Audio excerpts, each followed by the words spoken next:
நம்புறது, பிசாசை நம்புறது, குருவிக்காரன் சொல்கிறத நம்புறது. கோயில்களில் தீச்சட்டி எடுத்துகிட்டு வருவாங்க. தீச்சட்டி எடுத்துகிட்டு வரும்போது அவங்க காலில் விழுந்து ஆசீர்வாதம், புருஷனும் பொண்டாட்டி ஒன்றா ஆசீர்வாதம் வாங்குவாங்க. உனக்கு இன்னும் 2 வருஷத்தில் குழந்தை பிறக்கும், பாக்கியம் தரேன்னு சொல்லிட்டு போயிடும் அந்த அம்மா. கண்டிப்பாக 2 வருஷத்தில் குழந்தை பிறந்துடும். அப்போ இந்த அம்மா சொன்னதுனால பிறக்கலை, இயற்கையாகவே அவங்களுக்கு அந்த இருந்திருக்கும். அந்த அம்மா போகிறவள்ள 15 பேருக்கு சொல்லியிருக்கோம், 2 பேருக்கு பிறந்திருக்கும். இந்த குடும்பம் என்ன நினைப்பாங்க, இந்த குடும்பத்தை ஒட்டியவங்க என்ன நினைப்பாங்க, நான் வந்து போன வருஷம் அந்த அம்மா காலில் விழுந்தேன், அந்த அம்மாவுக்குள்ள சக்தி இல்லை. அந்த அம்மாவே என்ன சொல்லும், எனக்கு சக்தி இல்லை, எனக்குள்ள அம்மா வரும்போது தான் சக்தி இருக்குன்னு சொல்லும். எனக்கு தெரிஞ்சு ஒரு போரூர் இல்லைன்னா கிண்டி அந்த சைடு, அந்த ராமாபுரம் சைடு இருக்கக்கூடிய ஒரு கிளைண்ட், அவங்க அம்மா ஊருக்கெல்லாம் வந்து குறி சொல்லுமா. அந்த அம்மா காலில் விழுந்தவனுக்குலாம் கல்யாணம் ஆயிருமா. எங்கள் அம்மா கல்யாணத்துக்கு ஃபேமஸ், எங்கள் அம்மா காலில் விழுகிறது. எங்கள் அம்மா சட்டி எடுத்து போச்சுன்னா கோயிலில் ஆடிச்சு, சாமி ஆடிச்சுன்னா விழுந்து எழுந்திரிச்சா அடுத்த வருஷம் கல்யாணம்.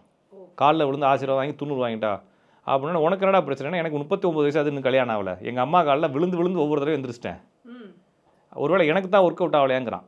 அப்போ நீ மட்டும் இல்லைடா, உன்ன மாதிரி 500 பேர் விழுந்திருப்பான், அதில் 50 பேருக்கு ஆட்டோமேட்டிக்காக கல்யாணம் நடந்திருக்கும். அப்போ காலில் விழுகிறதுக்கும் இதுக்கும் சம்மந்தம் இல்லை.